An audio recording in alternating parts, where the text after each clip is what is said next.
बारिश में मेहमान पूरे हफ्ते रुकेंगे। सुबह से मूसलाधार बारिश हो रही है। हम तो यहाँ पर बारिश में फंस कर रह गए। मैं भी यही सोच रही हूँ मम्मी जी कि हम यहाँ अच्छा खासा घूमने आए थे और यहाँ आकर सारा मूड खराब हो गया। मम्मी मुझे बाहर जाकर खेलना है। अरे कैसी बातें कर रही हो, बाहर इतनी तेज बारिश आ रही है, हर जगह लैंडस्लाइडिंग हो रही है और तुम्हें बाहर खेलना है। तो आप मुझे अपना फोन दो, मुझे गेम खेलना है। नैना अपना फोन चिंटू को दे देती है। रजत अंदर कमरे में बेड पर बैठा था। मौसम खराब होने की वजह से टिकट भी नहीं मिल रही है, अब क्या करें। पूरा परिवार बहुत ज्यादा परेशान हो रहा था। वहीं दूसरी तरफ नेहा के घर में नेहा की अपनी सास से थोड़ी सी खटपट चल रही थी। मम्मी जी, जब हमारे घर में वॉशिंग मशीन है तो मैं हाथ से कपड़े क्यों धोऊंगी? अरे तो ये साड़ी बहुत ज्यादा सॉफ्ट है और काफी महंगी भी है, इसके साथ सारे महंगे कपड़े हैं। अगर इन्हें वॉशिंग मशीन में धोएगी तो खराब हो जाएंगे ना। तो हमारी वॉशिंग मशीन भी नई टेक्नोलॉजी की है, उसमें अगर हम एकदम डेलिकेट कपड़े भी डालेंगे तो भी खराब नहीं होगा। मुझे ना आती तेरी ये अंग्रेजी समझ में। डेली पट वट क्या कर रही है? अरे मम्मी जी, डेली पट नहीं है, डेलिकेट का मतलब होता है एकदम नाजुक। मुझे नहीं पता, तुझे हाथ से ही कपड़े धोने हैं, बस बात कह दी तो कह दी। इतना कहकर शीला वहां से चली जाती है और नेहा भी मुंह बनाकर छत पर कपड़े धोने के लिए चली जाती है। मम्मी जी को भी मुझे परेशान करने में ज्यादा ही मजा आता है। अगर मैं वॉशिंग मशीन से कपड़े धो देती तो क्या ही घट जाता उनका। चलो कोई बात नहीं, हाथ से ही धो देते हैं, वैसे कपड़े हैं तो नाजुक और महंगे भी। इस तरह खुद को मनाते हुए नेहा हाथ से कपड़े धो रही थी, तभी उसे बहुत ज्यादा हिचकी आने लगती है। आज मुझे इतनी ज्यादा हिचकी क्यों आ रही है? कौन मुझे इतना ज्यादा याद कर रहा है? वहीं दूसरी तरफ होटल में एक डिलीवरी बॉय बारिश में रेनकोट पहनकर उनके पास डिलीवरी करने आ रहा था। लीजिए आपका ऑर्डर, आपके पूरे 1500 हो गए। डिलीवरी बॉय उन्हें खाना देकर वहां से चला जाता है और उसके बाद सब साथ बैठकर खाना खाते हैं। तभी अचानक से सविता के दिमाग की बत्ती जलती है और आइडिया, क्यों ना हम शीला के घर चले, उसका घर भी तो यहीं पास में है, उससे मिलना जुलना भी हो जाएगा, उससे मिलकर आधा सफर तय हो जाएगा और फिर उनसे पूछ लेंगे कि हम अपने घर वापस कैसे जा सकते हैं। हाँ, तुमने तो बहुत अच्छा आइडिया दिया है। वो यही आसपास रहते हैं और उन्हें यहाँ की ज्यादा समझ है कि जब मौसम खराब होता है तो किस तरीके से ट्रैवल करना चाहिए और किस तरीके से नहीं। हम अभी उनसे बात करते हैं, उनसे मिलना भी हो जाएगा और हमारी मदद भी हो जाएगी। लेकिन मेहमानों के घर जाना है तो बहुत कुछ लेकर जाना होगा, खाली हाथ थोड़ी जा सकते हैं। घर से तो हम तैयारी करके आए नहीं थे, तो यहीं पर हम कल थोड़ी बहुत शॉपिंग कर लेंगे। इस तरह रमेश और सविता के परिवार का प्लान शीला के घर जाने का बन जाता है। सविता शीला को कॉल करती है। और बताइए सब कैसा है वहाँ पर? यहाँ पर भी सब बढ़िया है, आप बताइए सब कैसे हैं? बस हम भी आपके यहाँ पर घूमने आए थे, बच्चों की छुट्टी थी तो सोचा कि चलो घूम आते हैं। अच्छा, फिर तो ये बहुत अच्छी बात है। तो फिर आप सब यहाँ पर भी आइए, जब इतनी दूर आए हैं तो हमसे भी मिलकर जाइए। हमारा घर वहाँ से ज्यादा दूर थोड़ी है। आते जाते लेकिन एक परेशानी है। कैसी परेशानी है? दरअसल यहाँ पर बहुत तेज बारिश हो रही है और हमें नहीं पता कि वहाँ पर कैसे आना है। बारिश में हम फंस गए हैं तो कैसे क्या करें समझ ही नहीं आ रहा। अरे आप चिंता मत करो, एक हमारी जानकारी में ड्राइवर है जो कैब चलाते हैं, आप उनसे बात कर लेना, वो आपको शहर के बाहर बस स्टैंड पर छोड़ देंगे और फिर आप बस से डायरेक्ट हमारे घर आ जाना। जी ठीक है, शुक्रिया, हम कल शाम तक आ जाएंगे। इस तरह सविता की बात हो जाती है और उसके बाद सविता नैना के साथ जाकर शॉपिंग करती है। दोनों छाता लेकर जाती हैं और काफी मूसलाधार बारिश हो रही थी, जिससे नैना का पैर फिसल जाता है और वो सविता का हाथ पकड़ लेती है और गिरते गिरते बचती है।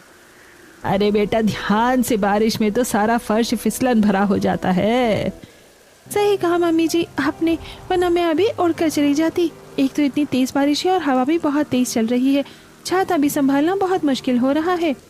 उसके बाद दोनों बहुत सारी शॉपिंग करते हैं। वो सबके लिए बहुत सारे फ्रूट्स और खाने की चीजें खरीदते हैं और उनके लिए सूट और पैंट का कपड़ा खरीद कर वापस होटल में चले जाते हैं और सामान पैक करके ड्राइवर से बात करते हैं। जी शुक्रिया, हम कल सुबह आपको तैयार मिलेंगे। ड्राइवर की कॉल कट होने के बाद चलो सब हो गया, फाइनली अब हम यहाँ से जाएंगे। दूसरी तरफ वहीं पर मेहमानों के आने की तैयारी हो रही थी और नेहा और शीला की फिर से बहस हो जाती है। अरे मम्मी जी, घर में मेहमान आ रहे हैं तो उनके लिए हमें कुछ तो तैयारी करनी ही चाहिए। अभी मैं कुछ नए बर्तन खरीद कर लाती हूँ और उनके लिए कुछ अच्छा सा सामान लेकर आती हूँ। अब क्या उन्हें तो बिल्कुल चांद पर बैठाएगी? मेहमान है, हमारे घर परिवार का ही हिस्सा है, इतना ज्यादा कुछ करने की जरूरत नहीं है। वैसे भी 1-2 दिन रुकेंगे। अच्छा ठीक है, फिर आप मुझे बाद में मत कह देना कि मैंने कुछ किया नहीं है। मैं अभी भी कह रही हूँ कि अगर कुछ खास तैयारी करनी है तो मैं खाने का कुछ अच्छा बना देती हूँ। जब वो लोग आएंगे तब चाय नाश्ते में कुछ अच्छा बना देना। अच्छा ठीक है मम्मी जी। इतना कहकर नेहा वहां से चली जाती है और उसके जाने के बाद शीला खुद से कहती है, मेरी बहू बिना बिल्कुल जिद्दी है, बस फालतू के पैसे खर्च करवा लो इससे। आखिरकार फाइनली सविता का परिवार होटल से बाहर निकलकर कैब में बैठ जाता है। और हमें और कितनी देर लगेगी? बस अभी हम पहुंचने वाले हैं। वहां जाने के बाद आपको बस में बैठना है और बस से सिर्फ 1-1.5 घंटे का रास्ता है। ड्राइवर ने बस स्टैंड पर छोड़ देता है और सब बस में बैठकर आगे का सफर पूरा करते हैं और रोहन उन्हें बस स्टैंड पर लेने जाता है। नमस्ते ताई जी। नमस्ते ताऊ जी। नमस्ते बेटा, नमस्ते, जीते रहो। इस तरह रोहन सबको लेकर घर वापस आ जाता है और घर आने के बाद सब उनका स्वागत करते हैं। आइए दीदी, बहुत समय बाद आना हुआ है। हाँ, बस सोचा कि इस पर बच्चों की छुट्टी है तो चलते हैं। आपने बहुत अच्छा किया आकर। अरे सोचा कि अच्छा मौका है सबसे मिलने का, सबके साथ कुछ समय बिताएंगे तो अच्छा लगेगा। अरे चिंटू, तुम तो कुछ भूल ही नहीं रहे, मुझे भूल गए क्या? आपको कैसे भूल सकता हूँ बुआ? नेहा रसोई में सबके लिए चाय नाश्ता बना रही थी। सबके लिए गर्मा गर्म आलू और प्याज के पकौड़े बना देती हूँ, अच्छा लगेगा। नेहा सबको चाय नाश्ता देती है और जब सब चाय पकौड़े खा रही थी तो, अरे बेटा, तुमने सिर्फ पकौड़े बनाए, जरा इसके साथ कुछ समोसे भी बना देती। ये बात सुनकर नेहा को गुस्सा आ जाता है। मुझे पता था मम्मी जी मेहमानों के आगे टोकेंगी, इसलिए मैंने पहले ही सामान लाने के लिए बोला था। मम्मी जी का हर बार का यही है। मैं फिर से दोबारा मम्मी जी की बातों में फंस गई। अरे कोई बात नहीं, चाय पकौड़े बहुत स्वादिष्ट बने हैं और बारिश के मौसम में तो चाय पकौड़े खाने का ही असली मजा आता है। बिल्कुल, चाय समोसे कभी और खा लेंगे, अभी तो चाय पकौड़े ही बहुत टेस्टी लग रहे हैं। दरअसल शीला की आदत कुछ ऐसी ही थी कि पीछे से तो वो नेहा को बोल देती थी कि कोई बात नहीं, ज्यादा कुछ करने की जरूरत नहीं है, लेकिन मेहमानों के आगे वो उनकी कुछ ज्यादा ही आवभगत करती थी। जैसे जब सविता ने सबके लिए सामान निकाल कर दिया तब, अरे इन सब की क्या जरूरत थी? अरे ये ज्यादा कुछ कहाँ है, थोड़ा बहुत ही है और इतना तो चलता ही है। उसके थोड़ी देर बाद जब सब खाना खाने बैठते हैं तब शीला कहती है, अरे बेटा, तुमने सिर्फ चटनी लेकर आई हो, अचार भी रखा है तो तुम आम का और नींबू का अचार भी लेकर आ जाओ। जी मम्मी जी, अभी लेकर आती हूँ। उसके बाद नेहा रसोई में आम और नींबू का अचार लेकर जाती है। शीला मेहमानों की मेहमान नवाजी बहुत अच्छे से करती थी। नेहा अपने कमरे में बिस्तर के बगल में गद्दे बिछा रही थी। अरे तुम ये सब क्या कर रही हो? आपको तो पता है कि अभी हमारे पास सिर्फ 2 ही एसी हैं और मेहमान को तो हम बिना एसी के नहीं सुला सकते ना, इसलिए नैना दीदी और रजत भैया तो हमारे कमरे में सो जाएंगे और ताई जी, ताऊ जी, मम्मी जी और पापा जी के कमरे में सो जाएंगे। लेकिन आजकल मम्मी और पापा के कमरे में तो निधि सो रही थी, तो वो कहाँ सोएंगी? क्योंकि अभी हॉल का एसी तो खराब है। निधि हमारे साथ सो जाओगी? इस तरह पूरा परिवार एडजस्ट करता है और जब नैना और रजत कमरे में आते हैं और नीचे बिस्तर बिछा हुआ देख तो नैना परेशान हो जाती है। उसे गुमसुम और परेशान देख कर नेहा पूछती है, क्या बात है दीदी, आप कुछ परेशान लग रही हैं?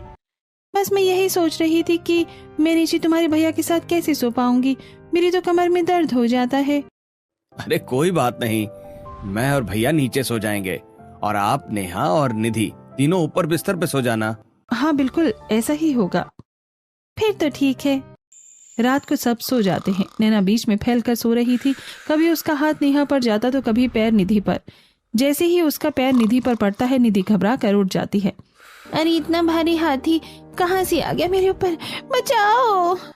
तब नेहा निधि को इशारा करती है। क्या कर रही हो निधि, क्यों चिल्ला रही हो?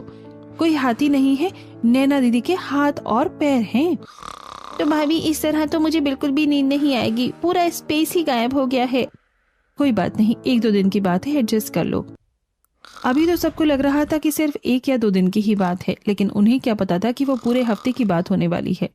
अब अगले दिन सुबह उठकर जब सब चाय नाश्ता कर रहे हैं बताइए दीदी, आपको कैसी नींद आई? मुझे तो बहुत अच्छी नींद आई।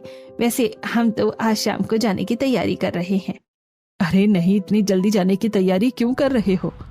बिल्कुल, अभी तो आप आए हैं और इतनी जल्दी कैसे जा सकते हैं? वैसे भी बहुत कम आना जाना होता है। हाँ, लेकिन 2 दिन रुक गए बहुत है। 2 दिन कैसे हुए? कल शाम को तो आप आए थे और आज रात को जाने की बात कर रहे हैं, तो 2 दिन कैसे हुए? 1 दिन ही हुआ ना। अभी आप लोगों को कहीं नहीं जाना। अभी कम से कम 1 हफ्ता 10 दिन तो आपको यहाँ रुकना है। तभी वहाँ पर रजत आता है और परेशान होकर कहता है, मम्मी पापा, आज रात की भी कोई ट्रेन की टिकट नहीं मिल रही। तो बेटा कल या परसों की देख लो। अरे 2-3 दिन की कोई टिकट मिल ही नहीं रही है। अरे दीदी, कैसी बातें कर रही हो? अब तय हो गया है कि आप लोग कम से कम 10 दिन यहीं रुकेंगे। और रजत बेटा, अब इस बारे में कोई बात नहीं होगी, किसी को कहीं नहीं जाना। इस तरह सविता के परिवार वाले मजबूरी में वहां रुकते हैं और शीला के घर वाले भी उन्हें वहां से जाने नहीं देते।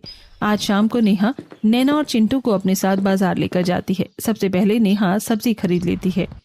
अरे भैया, आप मुझे 1 किलो घिया, 1 किलो टिंडा, 1 किलो तोरी दे दीजिए। साथ में 1 किलो भिंडी और टमाटर भी कर देना। अच्छा ठीक है बहन जी, अभी देता हूँ। तुमने सारी हरी सब्जी ही क्यों ली है? कोई अच्छी सी सब्जी भी ले लेती। सब्जी घर पर रखी है दीदी, इसीलिए यही थोड़ी बहुत सब्जी ली है। उसके बाद सब्जी लेकर दोनों घर वापस जा रहे थे कि रास्ते में चिंटू जिद करने लगता है। मम्मी, मेरा पिज्जा खाने का मन कर रहा है। देखो सामने वहाँ पर कितनी बड़ी पिज्जा की दुकान है। अरे बेटा, मैं अभी अपना पर्स लेकर नहीं आई और इस तरह जिद मत करो, मैं तुम्हें बाद में पिज्जा खिला दूंगी। नहीं, मुझे अभी खाना है पिज्जा, अभी खाना है। मुझे नहीं पता, मुझे पिज्जा खाना है तो खाना है। चिंटू वहीं रोड पर बहुत ज्यादा जिद करने लगता है और उसे ऐसा जिद करते हुए देखकर नेहा कहती है, कोई बात नहीं दीदी, मैं ले लेती हूँ पिज्जा। चलो चिंटू, बताओ तुम्हें कौन सा पिज्जा खाना है? उसके बाद वो दोनों पिज्जा शॉप पर जाती हैं और नेहा पहले तो चिंटू के लिए 2 पिज्जा खरीदती है। अरे नेहा, एक काम करो, तुम घर में सबके लिए पिज्जा ले लो, मैं घर जाकर तुम्हें पैसे दे दूंगी। कोई बात नहीं दीदी, मैं सबके लिए ले लेती हूँ, आपको पैसे देने की जरूरत नहीं है।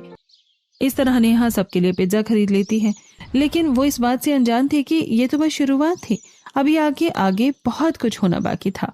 घर आने के बाद सब पिज्जा खाते हैं। यहाँ तो पिज्जा बड़ा ही टेस्टी है, हमारे वहाँ का पिज्जा इतना टेस्टी नहीं होता। सच में बहुत टेस्टी है। सब बड़े मजे से पिज्जा खाते हैं और नैना ने भी नेहा को बाद में पैसे नहीं दिए थे, लेकिन नेहा ने भी इस बारे में कुछ नहीं सोचा। आज शाम को जब सब बाहर बालकनी में बैठकर चाय पी रहे थे, मैंने सुना है कि यहाँ थोड़ी दूर पर एक पहाड़ी इलाका है, क्यों ना हम वहाँ घूमने चले? हाँ, बाहर थोड़ी देर घूमेंगे तो काफी अच्छा लगेगा। ठीक है, अगर आप सब कहते हैं तो चलते हैं। उसके बाद रोहन सबको गाड़ी में बैठाकर वहाँ पर घूमने के लिए लेकर जाता है और सब पहाड़ों पर काफी मजे करते हैं। कितना अच्छा लग रहा है ना? हाँ, यहाँ का नजारा तो बहुत ही सुंदर है। सब लोग वहाँ पर थोड़ी देर घूमते फिरते हैं और बहुत सारे पिक्चर्स क्लिक करते हैं। अरे नेहा, मेरी जरा एक रील बना देना। ठीक है दीदी। नैना खुद आराम से घूम रही थी और नेहा सारा सामान लेकर घूम रही थी, जिसमें रोहन उसकी मदद करता है। तुम सारा सामान अकेले लेकर क्यों घूम रही हो? क्योंकि नैना दीदी और मम्मी जी ने कहा है। लाओ, मैं तुम्हारी मदद करता हूँ, तुम भी जरा घूमने पर ध्यान दो। पूरा दिन घूमने के बाद सब बहुत थक गए थे और घर आने के बाद शाम को नेहा सबके लिए खाने में टिंडे की सब्जी बना देती है। अरे बेटा, तुमने टिंडे की सब्जी बना दी। तुम्हें पता है तुम्हारे ताऊ जी टिंडे की सब्जी बिल्कुल भी नहीं खाते हैं। ओह अच्छा, माफ करना, लेकिन मुझे पता नहीं था ताई जी। तो तुम्हें खाना बनाने से पहले हमसे पूछ लेना चाहिए था ना बहू। लेकिन मम्मी जी, मुझे याद नहीं रहा और हमारे घर में सब टिंडे की सब्जी बहुत खुश होकर खाते हैं, तो इसलिए ही बना दी थी। हमारे घर में खाते हैं, लेकिन अभी मेहमान आए हैं तो उनका तो स्पेशल ध्यान रखना चाहिए ना। इस तरह शीला मेहमानों की साइड लेते हुए अक्सर नेहा को डांट दिया करती थी, जिसकी वजह से उसे बहुत बुरा लगता था। अब तो बिल्कुल भूख मर गई और खाना नहीं खाया जा रहा। कोई बात नहीं ताई जी, आप अभी मुझे बता दीजिए, मैं दूसरी सब्जी बना देती हूँ। आप कोई दाल बता दीजिए, 10 मिनट में बन जाएगी। हमें तो दाल बिल्कुल भी पसंद नहीं है बेटा। दरअसल हम तो छोले, राजमा चावल और पनीर की सब्जी खाते हैं, तो अगर तुम पनीर बना देती तो अच्छा होता। रोहन देखता है कि नेहा को काफी परेशानी हो रही है और अब उसे दोबारा सब्जी बनानी होगी, इसलिए वो आइडिया देता है। कोई बात नहीं ताई जी, यहाँ पास में एक बढ़िया रेस्टोरेंट है, वहाँ से अभी ऑनलाइन पनीर ऑर्डर कर देता हूँ और आगे से हम कुछ और बना देंगे। इस तरह रोहन अपनी पत्नी को इस मुसीबत से बचा लेता है और जब पनीर आता है तो वो नेहा को रसोई में पनीर देने जाता है। थैंक यू सो मच, आप हर छोटी छोटी बात को नोटिस करके मुझे बचा लेते हैं। मैं तुम्हारा पति हूँ, तुम्हें हर मुसीबत से बचाना मेरा फर्ज बनता है। ठीक है, अब मुझे चिंता करने की कोई जरूरत ही नहीं।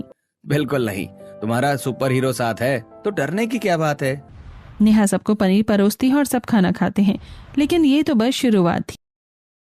अगले ही दिन से सविता और उसके परिवार के नखरे बढ़ने लगते हैं। नैना खुद कोई काम नहीं करती, उल्टा नेहा पर ही हुक्म चलाती है।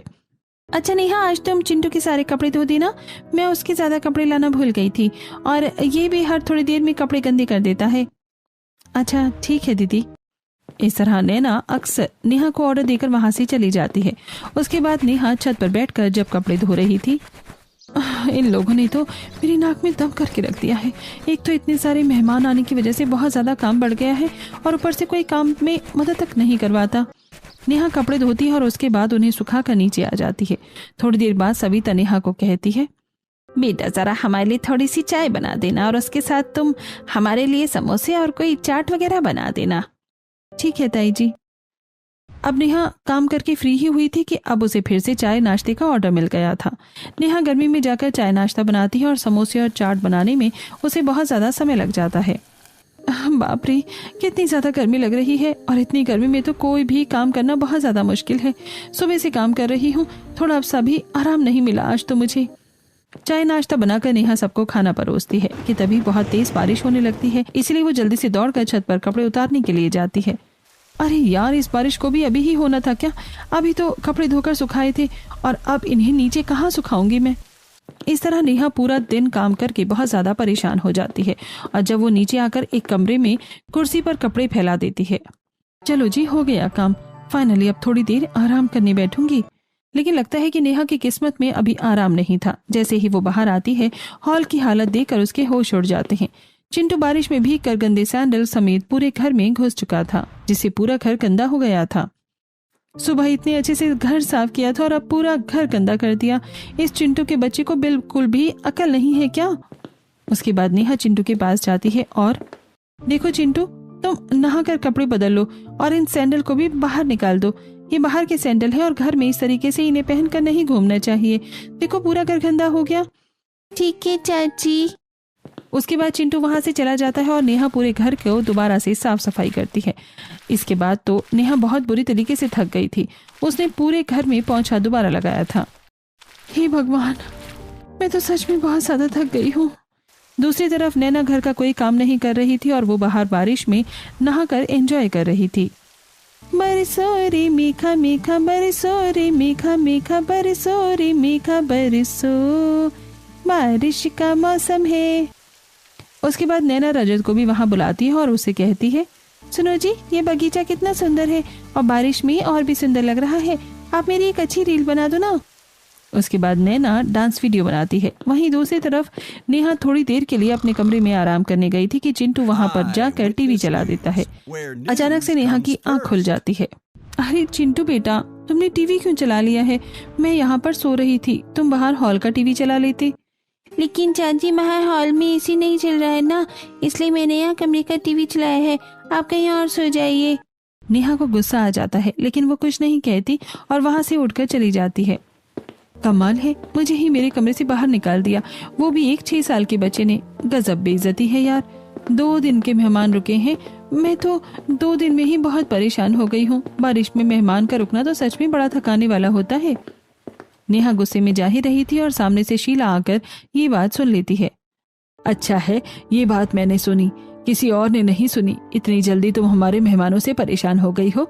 अरे मेहमान तो अतिथि देवो भव होता है। मेहमान के आने से कभी नाक नहीं चढ़ाना चाहिए, उनकी अच्छे से मेहमान नवाजी करनी चाहिए। मम्मी जी, आप गलत समझ रही हैं। मैं किसी भी व्यक्ति की मेहमान नवाजी करने से परेशान नहीं हो रही हूँ। मैं तो बस, हाँ बस, अब अपने बहाने अपने पास ही रख, बहुत हो गया। शीला नेहा की बात नहीं समझती और आधी बात काट कर अपनी बात कहकर वहां से चली जाती है। पर वहीं दूसरी तरफ नैना और सविता, अच्छा हुआ मम्मी जी आपने इन रिश्तेदारों के बारे में टाइम पर सोच लिया। यहाँ पर हमें फ्री का सब कुछ मिल रहा है। होटल में तो हमारे बहुत पैसे खर्च हो रहे थे, यहाँ रहकर हम बाहर घूमकर भी आ जाते हैं, बिल्कुल आराम से दिन कट रहे हैं। अरे हाँ बिल्कुल, इसलिए तो यहाँ इन लोगों को याद किया मैंने। अब बारिश में कम से कम 1 हफ्ता 10 दिन तो रुक कर जाएंगे। यहाँ पहाड़ों की सारी घुमाई भी हो जाएगी और फ्री सेवा भी मिल जाएगी। एक तरफ नैना और सविता नेहा की मुश्किलें बढ़ा रहे थे। कभी कोई बारिश में खिड़की खुली छोड़ देता जिससे घर में मच्छर भर जाते। हर छोटी बड़ी बात का ध्यान अब नेहा को ही रखना पड़ रहा था। नैना दीदी, आप कम से कम सारी खिड़की तो बंद कर दीजिए। अगर रात को मच्छर आ जाएंगे तो फिर सोने नहीं देंगे, और फिर बारिश के मच्छर तो बहुत खतरनाक होते हैं। नेहा, मैंने सारी खिड़की बंद कर दी है, तुम चिंता मत करो। इसके बाद नेहा रात का खाना बनाने लगती है और रात को फिर से खाने में वो स्वाद नहीं आ रहा बेटा आजकल। अगर अभी खाने के साथ आम की चटनी, आम रस या फिर बढ़िया बूंदी का रायता हो जाता तो मजा आ जाता। हाँ कोई बात नहीं, हम कल ही आपके लिए मंगवा देते हैं दीदी। शीला मेहमानों की हर एक इच्छा को पूरा करने की कोशिश कर रही थी। इस तरह सब खाना खाकर सोने की तैयारी करते हैं। रात को जब नेहा देखती है कि कमरे की खिड़की खुली है तो उसे बहुत गुस्सा आता है। एक खिड़की बंद करने का काम दिया था, वो भी नहीं हुआ। मैंने कहा था कि मच्छर अंदर आ जाएंगे, लेकिन नहीं, कुछ काम थोड़ी करना है इन्हें। अब रात को सब सोते हैं और नैना एसी को बहुत ही ज्यादा हाई टेम्परेचर पर कर देती है। उसने एसी का टेम्परेचर बिल्कुल 20 पर कर दिया था। अरे नैना दीदी, आपके पास रिमोट है, जरा टेम्परेचर को 27 पर कर दो। अरे नेहा, 27 पर भी टेम्परेचर करना होता है क्या भला? उससे तो बहुत ज्यादा गर्मी लगती है और वो बहुत ज्यादा कम हो जाता है। दरअसल मुझे 20 पर बहुत ज्यादा ठंड लग रही है और हम 27 पर इसीलिए करते हैं क्योंकि उसमें एसी का फिर बिल भी कम आता है और फिर कंबल की जरूरत नहीं होती, एक चद्दर से ही काम चल जाता है। अरे कोई बात नहीं, मुझे फिर सोने में बहुत ज्यादा दिक्कत होगी, अभी ऐसे ही रहने दो। अब नेहा करती भी क्या, मेहमानों की मेहमान नवाजी करने की वजह से वो चुप हो जाती है। अगले दिन फिर से नेहा ही घर का सारा काम करती है और नैना कुछ नहीं करती। घर का सारा काम खत्म करके नेहा थोड़ी देर सोफे पर आराम करने बैठती है। तभी वहां पर सविता आ जाती है और कहती है, अरे बेटा, जरा मेरे सिर की चंपी करना, तो मेरे सिर में बहुत ज्यादा दर्द हो रहा है। नेहा सविता के सर की चंपी करती है। ये सब शीला देख रही थी। अरे बेटा, जरा ठीक से करो। नेहा सविता की चंपी बहुत देर तक करती है और उसके हाथों में दर्द भी हो जाता है। अच्छा, अब जरा मेरे पैरों की भी मालिश कर दो। घुटनों में बड़ा दर्द रहता है ना, इसीलिए करवाना पड़ता है। शीला बहन, तुम भी करवा लो जरा अपनी बहू से। नहीं, मैं ऐसे ही ठीक हूँ। अच्छा शीला, तुम्हारे घर में गद्दे बिल्कुल भी अच्छे नहीं हैं, बहुत ही ज्यादा सख्त हैं, उन पर नींद नहीं आती, उन्हें जरा बदलवा लो। हमें तो सख्त नहीं लगते। अरे मैं कह रही हूँ ना, बहुत सख्त हैं। अब नेहा बहुत ज्यादा परेशान हो जाती है। यूं ही दिन गुजर रहे थे। मेहमानों को रहते हुए 4-5 दिन हो गए थे और जिसकी वजह से नेहा की नाक में दम हो चुका था। एक दिन चिंटू फिर से कुछ खाने की जिद करता है। मुझे आइसक्रीम खानी है, साथ में पास्ता भी खाना है। अरे नेहा, जरा रोहन को कहकर आइसक्रीम, पास्ता और साथ में हमारे लिए डोसा भी मंगवा देना। तुम्हें पता है ना कि चिंटू जिद करेगा तो फिर बहुत ज्यादा जिद करने लगता है। मैं तुम्हें इसके बाद में पैसे दे दूंगी। नेहा तो अच्छे से जानती थी कि ये सिर्फ ऐसे ही बोलने वाला डायलॉग है और बाद में तो पैसे मिलने वाले नहीं थे, लेकिन फिर भी नेहा रोहन को कहकर सारा खाने का सामान मंगवा लेती है। इसके साथ पीने के लिए मैंगो शेक हो जाता तो अच्छा होता। हाँ, मैंगो शेक पीने का तो मेरा भी बड़ा मन कर रहा है। कोई बात नहीं, हम अभी मंगवा देते हैं। नेहा बहू, जरा मैंगो शेक मंगवा दो सबके लिए। जी मम्मी जी। इस तरह मेहमानों के नखरे बढ़ते ही जा रहे थे। वहीं दूसरी तरफ जब नेहा कोई भी काम करने में अगर थोड़ी सी भी गलती कर देती, जैसे खाने में थोड़ा नमक ज्यादा हो जाता तो। अरे नेहा बेटा, मैं देख रही हूँ तुम कोई भी काम ठीक से नहीं कर रही हो। तुम्हें खाने में कितना सा नमक डाल दिया है। तुम्हें पता है ना, हमें बीपी की प्रॉब्लम है और फिर भी तुमने ठीक से खाना नहीं बनाया। माफ करना ताई जी, गलती से हो गया, मैं आगे से ध्यान रखूंगी। शीला ने देखा था कि वो सब बहुत ज्यादा गलत है, लेकिन उसने चुप्पी साध ली। कोई बात नहीं, बस आज की ही बात है, कल तो रजत अपनी टिकट कर लेगा। एक दिन के लिए मुझे बहस नहीं करनी चाहिए। ऐसा सोचकर शीला चुप हो जाती है और अगले दिन जब फिर से टिकट की बात चलती है। क्या करूं मम्मी, मुझे तो कोई टिकट ही नहीं मिल रही है। मुझे नहीं लगता कि हम इस हफ्ते भी घर जा पाएंगे। ओहो, ये तो बड़ी गड़बड़ हो गई। लगता है हफ्ता 10 दिन के लिए यहीं रुकना पड़ेगा। ये बात सुनकर नेहा को तो सांप सूंघ जाता है। हे भगवान, टिकट नहीं हो रही और कुछ बोलूंगी तो मम्मी जी मुझे ही सुनाएंगी। अब मुझे इनकी और मेहमान नवाजी करनी होगी, वरना मम्मी जी बहुत गुस्सा हो जाएंगी। वहीं दूसरी तरफ शाम को आज सविता फिर से अपने सिर की चंपी नेहा से ही करवा रही थी और उसे डांट भी रही थी। अरे बेटा, जरा ढंग से अपने हाथ चलाओ। ऐसे कर रही हो जैसे तुम्हारे हाथों में जान ही नहीं है। अब ये बात देखकर तो शीला को मन ही मन बहुत ज्यादा गुस्सा आता है। अरे मैं अपनी बहू को डांटती हूँ, लेकिन ये मेरी बहू को कैसे डांट सकती है। मेरी बहू पूरा दिन घर का काम करती है, इसके पोते का भी ध्यान रखती है। एक तो इसकी चंपी कर रही है और ऊपर से ये उसे ही डांट रही है। इसकी बहू तो एक गिलास पानी तक नहीं उठाती। वहीं दूसरी तरफ जब शाम को बारिश होती है तो सब आंगन में बैठकर आराम से बारिश का मजा लेते हैं और नैना ऑर्डर करते हुए नेहा को कहती है, एकदम बढ़िया बारिश हो रही है, नेहा तुम हमारे लिए चाय पकौड़े बना दो। नेहा भी अंदर में बैठकर बारिश एंजॉय कर रही थी और अब उसे रसोई में गर्मी में जाकर काम करना पड़ता है। नेहा उदास होकर जाने लगती है कि तभी शीला कहती है, अरे आज नेहा बहू की तबीयत ठीक नहीं है, एक काम करो नैना बहू, तुम हमारे लिए पकौड़े बना दो। शीला के ऐसे कहने पर नैना को पकौड़े बनाने पड़ते हैं। अरे यार क्या है, मुझे पकौड़े बनाने पड़ रहे हैं। अब जो शीला एक हफ्ते से मेहमानों का बर्ताव देख रही थी और उनकी वजह से अपनी बहू को डांट देती थी, आज वही अपनी बहू की साइड ले रही है। नेहा को बड़ी खुशी होती है। ऐसे ही आज रात को जब नेहा ने सबको खाने में दाल चावल दिए। अरे नेहा बेटा, तुमने फिर से दाल चावल बना दिया। तुम्हें पता है ना, हमें दाल चावल बिल्कुल भी पसंद नहीं है। नेहा बहू ने नहीं बनाए हैं, मैंने ही उसे कहा था दाल चावल बनाने के लिए। आज बताया था ना मैंने कि उसकी तबीयत ठीक नहीं है, तो यही खाना सबसे जल्दी और आसानी से बनता है, इसलिए मैंने ही उसे बनाने के लिए कहा था। इस तरह शीला कदम कदम पर अपनी बहू की साइड ले रही थी। वहीं दूसरी तरफ सविता और उसके घर वाले प्लानिंग कर रहे थे। मेरा तो अभी जाने का मन ही नहीं कर रहा, कुछ दिन की और छुट्टी है, यहीं पर बिता लेते हैं। वैसे भी ट्रेन की टिकट ना होने का बहाना अच्छा चल रहा है। हाँ बिल्कुल, जब तक रुक सकते हैं रुक जाते हैं। हालांकि शीला ने नेहा की साइड लेना तो शुरू कर दिया था, लेकिन जो मेहमानों ने बारिश में एक हफ्ता घर पर कब्जा किया उसका क्या करना था। अब शीला डायरेक्टली मेहमानों को तो कुछ कह नहीं सकती थी, इसीलिए जब आज फिर से रजत ट्रेन की टिकट न होने का बहाना बनाता है तब अब क्या करें, फिर से ट्रेन की टिकट हो ही नहीं रही है। हमें तो जरूरी काम भी था वहाँ पर, बारिश की वजह से टिकट हो ही नहीं रही। अरे बेटा कोई बात नहीं, इतनी क्या चिंता करता है।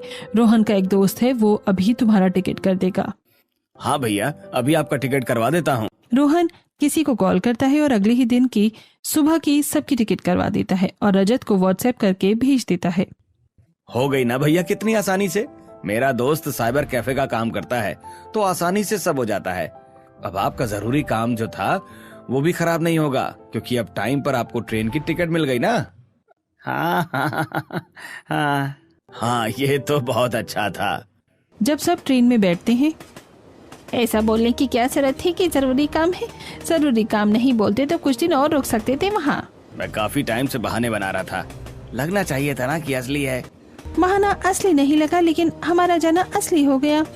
फाइनली इस तरीके से इनडायरेक्ट शीला ने सबके जाने का इंतजाम कर दिया था और उन सब के जाने के बाद, माफ करना बेटा, मैं तुम्हारे मेहमानों के आगे कुछ ज्यादा ही डांट रही थी और सिर्फ उनकी साइड ले रही थी। मुझे तुम्हारे बारे में सोचना चाहिए था। कोई बात नहीं मम्मी जी, आपने आखिर में मेरे बारे में कितना सोचा। आपने मुझे जरा सा भी परेशान नहीं होने दिया, वही बहुत है। आगे से मेहमानों के मेहमान नवाजी उन्हें देखकर ही करेंगे। आखिर उनकी हिम्मत कैसे हुई हमारे घर में आकर तुम्हें डांटने की। एक तो बारिश में पूरा एक हफ्ता रुक कर गए हैं और ऊपर से हमें ही ऑर्डर दे रहे थे। आगे से ऐसे मेहमानों का तो रास्ता ही बंद होना चाहिए। इस तरीके से इनडायरेक्टली तो शीला ने उन्हें भेज दिया था। और कुछ महीनों बाद जब शीला और नेहा बाहर आंगन में बैठकर चाय की चुस्की ले रही थी, तब सविता का कॉल आता है। हेलो शीला, अभी रजत को किसी काम से वहाँ आना है, तो सोचा कि हम भी वहाँ आ जाए और सबसे मिलना भी हो जाएगा। हाँ दीदी, हमें भी आपसे मिलने का बहुत मन कर रहा था, लेकिन क्या कर सकते हैं, उस समय तो हम घर पर ही नहीं हैं। किसी काम से बाहर जाना है हमें। कोई बात नहीं, हम इस बार आपके घर पर आकर आपसे मिल लेंगे। इतना कहकर शीला कॉल कट कर देती है और नेहा हंसती है। आपने भी कमाल कर दिया मम्मी जी।